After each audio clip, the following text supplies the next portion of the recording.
Hi, this is Morten Veland from the symphonic gothic metal band Sirenia, and you are listening to The Bloodshed with the Vampire on Metal Messiah Radio International, and we'd like to congratulate Metal Messiah Radio for its 13th anniversary. Morten, it's a great pleasure to have you here at the Metal Bloodshed with the Vampire on Metal Messiah Radio International. Thank you very much. It's my pleasure to be here. You're very welcome. Having been the key songwriter for Tristania for the first two albums, Morten, you decided to leave the band and did launch Sirenia in 2001. Morten, what was your main inspiration to have taken that step, and was it a difficult task doing it? Yeah, I was kicked out of Sirenia back in the days, so I didn't have really much of a choice. I was certain that music was my thing, you know. It was everything for me back at that time, and it still is pretty much everything to me today. So there was never any doubt in my mind, you know. I wanted to continue with music, and that was was it, So first thing I did was to start working on Sirenia and getting a lineup together and just looking into the future. Never really looked back, just focusing on what was coming next and working hard. And so, here we are 20 years later. Been a great ride with Sirenia so far. Yeah, okay. But looking back, Morten, everything is okay with Tristania. You left the band, but in good terms, and you still travel with them. Everything okay? Yeah, I mean, back when we split it, the terms weren't so good with me and some of the members. But today, I mean, everything is fine. There's definitely no bad blood at all between us. So, yeah, I mean, everything is good. We keep on touring. We haven't done, I think, any tours together since that, but I mean, if the occasion were there, I would certainly not have any problems doing so. Yeah, we'll just see now when the COVID is over and see what the future will bring. Okay, that's very good to hear. But talking about all these years, I mean, along the years and with different lineup changes, Sirenia have released 10 full-length albums, 1 EP and 1 split album. Morten, it's been 20 long years, as you just said. Any special memories, any special shows, festivals, or favorite albums? Yeah, it's been a long ride, and it's been very interesting for sure. And there's been many great moments for sure. And looking back at these 20 years, some of the absolutely best memories that sticks in my mind is certainly performing at some of the really huge festivals like Wacken Open Air, Summer Breeze Open Air, Grass Pop Metal Meeting, Masters of Rock.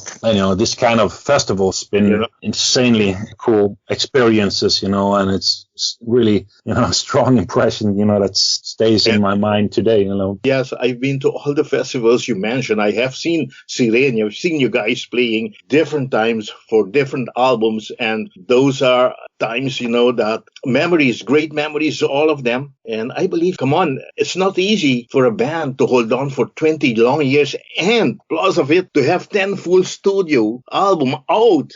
Yeah, I mean, it's an achievement that I'm really proud of. Yeah, I guess it proves, that we have been working really hard throughout our career. And as you said, not many bands are going strong for 20 years, and not many bands get to release 10 studio albums.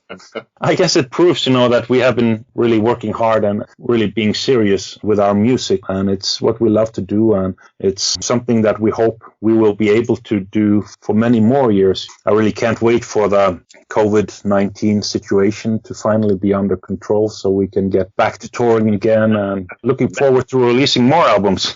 Back on the road. Okay, but yes, I want to congratulate you, Morten, for these 20 long years and for have given us all these great albums, all this great music, and all these great shows that I personally have been part of, to have this great opportunity to see you guys live.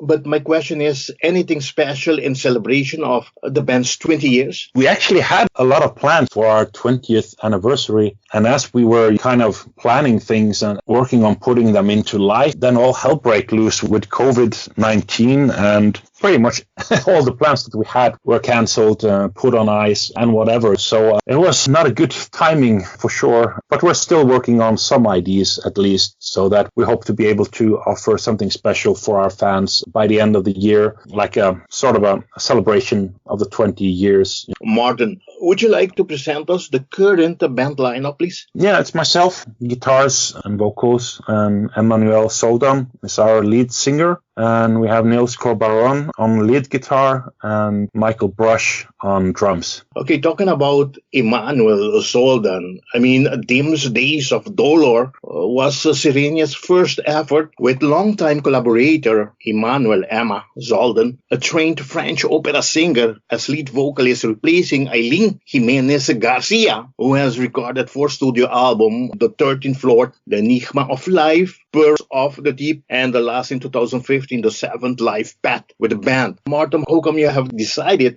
to have given the shot to Emma to become the band's new front lady? Kind of felt really natural at the time to do so. We have known Emma since 2003, and she has been performing on all the Sirenia albums except for the first one. But for all the other ones, she performed in the Sirenia choir, and that's how I first got to know her back in 2003. And yeah, so we've known her for a long time, and we've been working really well together. When things didn't work out with Eileen, and we were in need of a new singer. The whole band was immediately thinking about Emmanuelle. She had a big career in opera, so we wasn't really sure, if she had the time for being involved full-time with Sirenia, or even if she would be interested. So we were really excited and happy to learn that she was really into this idea, and she said yes immediately. So it was great. It felt like the natural thing to ask her. You know why I asked you? Because if you go back in time again, yes, after Monica Pedersen, when she recorded Nine Destinies and A Downfall, and she left the band, you didn't approach her. You went over to Eileen right away. Why didn't you see, the possibility at that time with Emma? Yeah, it's a good question. I've been asking myself the same question, actually. I think it was the fact knowing that she had a huge career in opera that I think maybe in my wildest fantasy, I couldn't really see her putting her opera career aside to focus on a metal band. I guess I was kind of intimidated by that thing, so we didn't really, but we should have asked at least. It wouldn't do any harm to ask, but I think we were so sure that it wouldn't be interesting for her. And we talked about it a bit too, and for her at that time, it was also a different situation with, I think shortly after that, she got her first kid and everything. And maybe it would be difficult for her in other ways too. It's always hard to tell, but yeah, the past is the past, but yeah, we should have asked at least.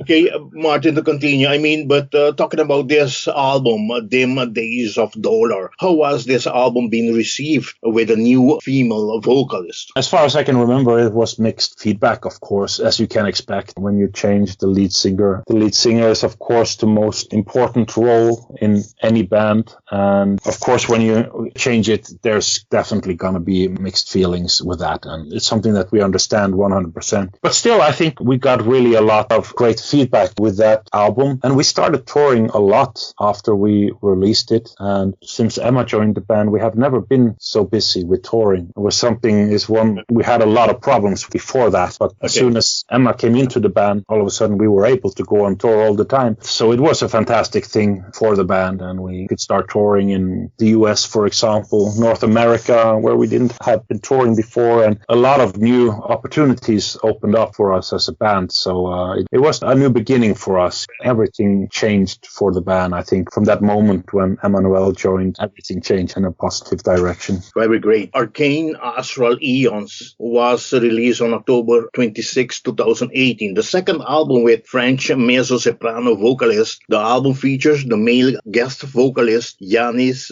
Papadopoulos of Beast in Black. Yes, I must say also with Austin Berkoy ex Tristania. How was everything gone on this album with Emma comparing to the first one, Dim Days of Dollar? I'm talking about Emma's collaboration in the making of the album. How was her input or creativity? At that time, she had already, been in the band for some time. She had recorded one album before and she had been touring a lot, and the situation was a much easier one. I think she already at that time pretty much found her place in the band and felt more comfortable, and we had been working together for some years, so we were able to learn a lot about each other as musicians and singer and so on. And I remember recording that album, it was way more effortless, and so to speak. Everybody knew what was going to happen, how this is going to work out, and who would do what and everything. So it was a very easy album to make and to record, I remember. And Emma, she contributed a lot on the lyric side. The lyrics for one of the songs, a French song, I remember. And yeah, it was a really, really nice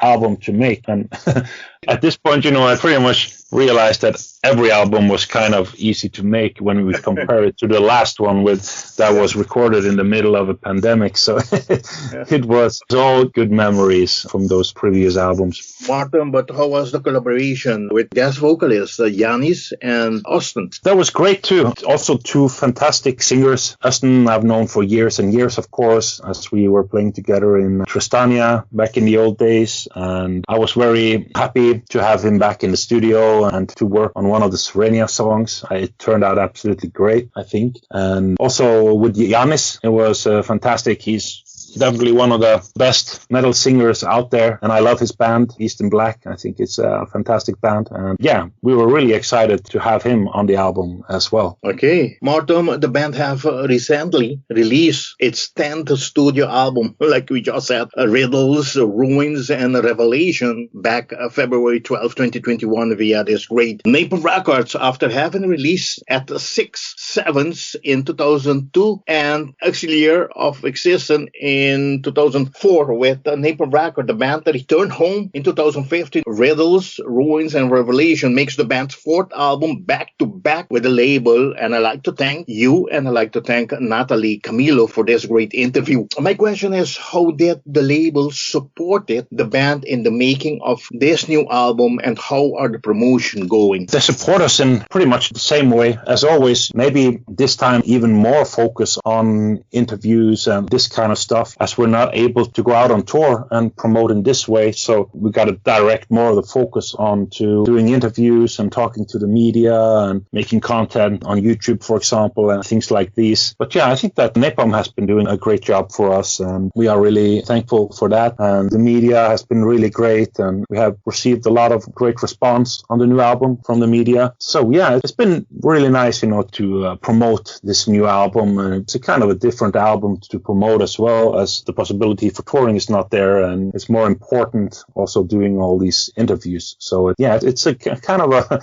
very special album in many ways due to the pandemic. So it turned out to be a very different experience this time, releasing and promoting a new album. Okay, talking about the promotion of this great new album, the band's premiere video, Addiction Number 1, last December 8, 2020, followed by We Come to Ruins last January 12. Your newest single was just recently, March 17, Discourse of Mine. Could you please share with us a little bit about the video made specially?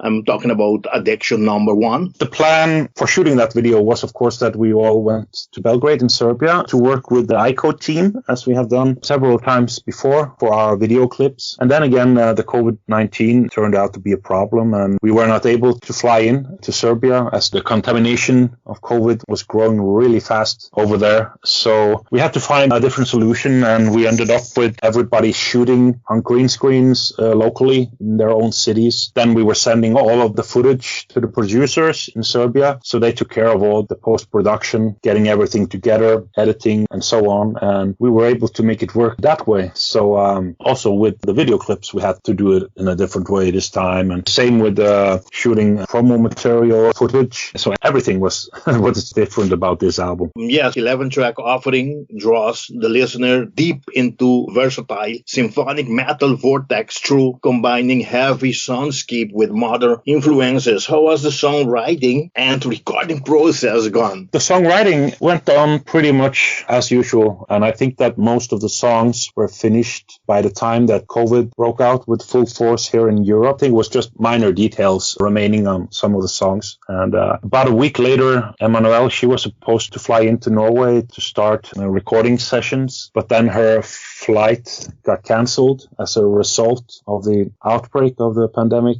And we tried to rebook the flight several times, but it always ended up being cancelled again and again. And so it took us something like 6 months before Emmanuelle were finally able to fly into Norway to do the recordings. And the album ended up being postponed with 6 months as well. And along the whole process, we were trying to find solutions, trying to adapt to a very unpredictable situation. So it was a very complicated album to make for sure. It gave us lots of headaches, and we were trying to adapting to the situation all along, but it was really hard to plan for anything really, because we didn't really know what to expect or what would happen the next week. So yeah, it definitely was a very hard album to make, and so it felt so great, when the album was finally finished. We had a release date for it and everything. It felt like the best achievement ever, Okay, yeah, seeing the situation that you guys was in, comparing albums, what are the main difference between Riddles, Ruins, and Revelation and 2018 Arcane Astral Eons? I think that maybe Arcane Astral Eons was a more symphonic album,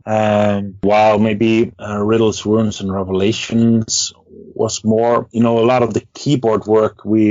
There's symphonic elements there too, of course, but really a lot of it was more based on maybe retro keyboard sounds inspired from the 80s and early 90s, I would say. So it has a kind of a different vibe to it, I would say. Maybe that's the big differences between those two albums. Maybe also the new one sounding a bit more modern in a way. The more electronic touches you guys gave it to this album. Yeah, absolutely. The electronics is playing a much bigger role in the new album than probably any previous album. So, the keyboard work and the electronics is definitely what sets this album out, compared to earlier stuff. It makes it quite different in this way. Electronics is something that has been with us since the beginning, even since the very first album, but it's definitely playing a much bigger role now on the latest album. Talking about this album will be available in different formats. It's not here revealed that this will be also available in vinyls. That's my question, Morten. And yes, with just over a month since the album was worldwide premiere, how are the distribution and how are the album sales going? But the album sales, I don't know yet. It takes time before we get those kind of numbers from the label. But looking at streams and such, it seems to be doing really well. Especially the cover song that we did seemed to be very, very popular on a lot of the platforms, especially YouTube and Spotify and so on. So yeah, so far it looks really, really good for the new album. So we're really excited about the continuation and can't wait to start touring again and especially performing these new songs live as well. How about vinyls? And vinyls, for now, I don't think we pressed any vinyls. I hope that Napalm will press vinyls anytime soon. We did that on previous album and the album before that as well, I think. So hopefully, if there's interest from the fans, then hopefully they will press vinyls as well. Okay, for all fans out there listening, all the audience, especially those that have not buy this great new album as yet, the symphonic metal institution Sirenia are renewed in darkness on their 10th studio album, Riddles, Ruins, and Revelation. The quartet is certainly not afraid of combining a heavy symphonic sound with modern influences, which their latest record, Arcane Astral Eons, in 2018, is proof of. This time, Sirenia offer an exciting new twist of their songs, spicing them with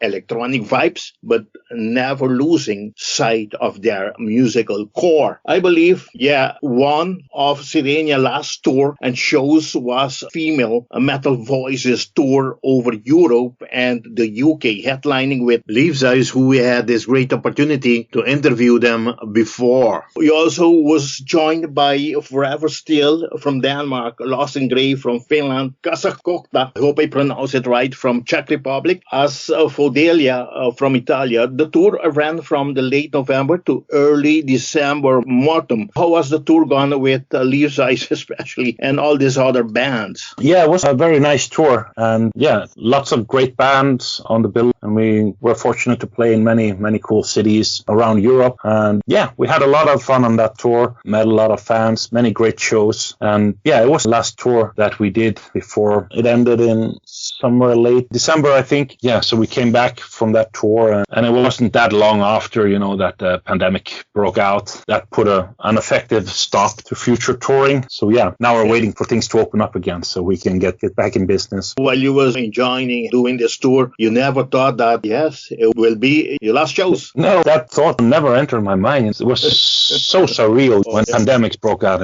I think none of us was really expecting something like this. We never thought this was something that would happen in our lifetime, It's something we heard of that happened in the past, but it was so unexpected. I think I speak for pretty much everybody when I say that. I always travel to Europe. We go to all festivals, all those that you mentioned. One of the festivals that I always say that I need to go, I have to go, and that's my wish. And I finally couldn't make this wish come true in 2020 when I already booked for Inferno Festival in Oslo, Norway, and this COVID struck me to death just a couple weeks before I need to go to Norway. Everything was cancelled. Morten, I stayed like months. I was asking myself if this is real. All my plans, I have seen myself already traveling to Europe, traveling to Norway, going to this Rockefeller Center. I have everything planned. I was waiting for this thing for over 2 years, and like in a week or two before it should be reality, this thing happened, this COVID. I couldn't believe this. It's absolutely absolutely terrible. Yeah, it's pretty much the same experience that I think a lot of people have out there. So many great plans were completely ruined by this COVID situation. Especially for bands that really depend on tours and shows, that you don't work or do anything else to get an income. This is really devastated. Yeah, it's a really, really hard situation, I believe, for pretty much all the bands out there at the moment. And a lot of our income, that makes things go around for our musicians is the possibility to go on tour, and especially the merchandise sale on tour as well. And so, yeah, it's really difficult for sure. Yeah, I can't wait for the possibility to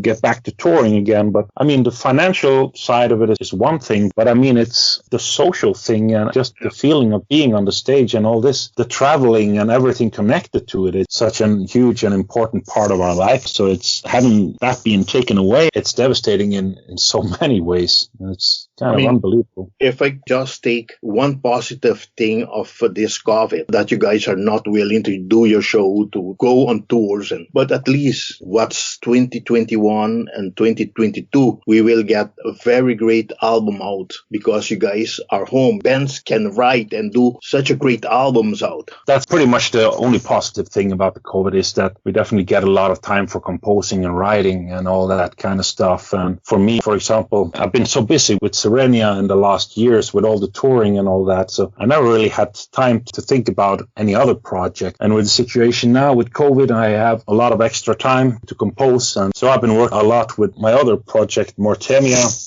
And so I have a lot of songs ready now, and I'm going to start releasing singles with Mortemia as well now, with the first song being released on the 14th of May, and then pretty much a new song will follow every month after that. So it's going to be exciting too, and keeping myself busy with releasing music and also working on other projects besides Sirenia. I've interviewed many bands, and they have said if it wasn't for the COVID, we couldn't have released a new album out, or even guys that have put their band to rest are bringing them back to life because they have time to write now. Can you believe this? Yes. Yeah, at least something good came out of this whole thing. There's been so much negativity around the COVID, so at least there's a few positive things as well. Okay, Martin, I want to thank you very much for having made this interview possible, and I want to hand you over the microphone of Madam Messiah Radio for you to invite all your friends to support the band, to buy the band's great new album, Riddles, Runes, and Revelation, which was released last February 12, 2021 via the Prestige Napalm Records. But before we leave, Martin, with all the restrictions still in place all over the world, what are the plans to promote this great new album? Yeah, for now, there's not so much we can do in terms of concerts and all that. So we're focusing more on talking to media, doing interviews, and trying to put on footage online and using our social platforms and all that kind of stuff. But we're definitely hoping that we will be able to make shows now, starting maybe by the end of this year, or for sure next year. We really can't wait to start touring again. How do you see the vaccination is going in Norway now? It depends a bit on from city to city. Some cities are struggling with high contamination. On the countrysides, it's not that bad. And so it kind of depends on the city. And some cities, it's rising really fast. And some cities, it's going down again. And yeah, it's kind of chaotic. The vaccination programs are going forward. More and more people getting vaccinated. So definitely hope now that this third wave won't be that strong and that the contamination will start to fall quite fast now with more and more people getting vaccinated. Seeking that the vaccination is going on the right direction, do you believe, at least for the end of the year, there might be some shows starting? I think so. It seems that way. As long as there won't be any mutant virus or something like that that is much stronger that will overgo the vaccines or something like that, that would be absolutely terrible. We would have to start working on a new vaccine again. That would pretty much be fucked, all of us, I think. But I mean, for now, it seems quite good. Confirming shows for the end of the year, for November, December, and so on. So yeah, I think we can take that as a positive sign, and hopefully everything will work out fine with vaccination programs around the world, and that we will get this COVID under control as soon as possible. But if that's not the case, do you believe Sirenia will be doing a streaming show? Maybe, and we certainly will do another album. Have plenty of time for things like that. Then the streaming depends a bit. It's a bit difficult for us with us being pretty much spread all over Europe. You know, I'm living in Norway, and our drummer is living in England, our guitar player in Paris, and our singer all the way in the south of France. We still have to travel great distances, and depends what will be possible set up and what restrictions will be and all that kind of stuff. So it turned out to be quite complicated for us to set up a streaming show for now, and we'll see if that will happen, or but we really want to get back to touring again, and we hope that this will be the possibility later this year. Yeah, I understand. Being far away from each other is just so difficult. Martin, once again, thank you very much for this interview. It's been a pleasure talking to you, and once again, I want to hand you over the microphone of Metal Messiah Radio for you to thank whomever you want to thank. I want to thank Metal Messiah Radio, and I want to thank all the Sirenia fans worldwide. Thanks a lot for the support in these crazy times. And whenever you'd like, you can head over to sirenia.no. We recently set up a new web shop there. You can find some cool merchandise, and the albums will be there for sure. We can't wait to get back to touring so we can see you all again on the road and perform new songs for you guys live. Thank you very much. Martin, please say hello to Nils, say hello to Emmanuelle, say hello to Michael for me. Yes, I will do so. Okay, without anything else to add to this interview, I wish you all the best with this great new album, Riddles, Ruins, and Revelation. I wish you all the best with the band. Yeah, looking forward to see you guys back on the road. Looking forward to see you guys back in concert like we did a couple years ago that we enjoyed so much. Hoping all the best for you, for your loved ones, and like I always say, metal on. Bye-bye. Thank you very much. Take care and stay safe. Bye-bye.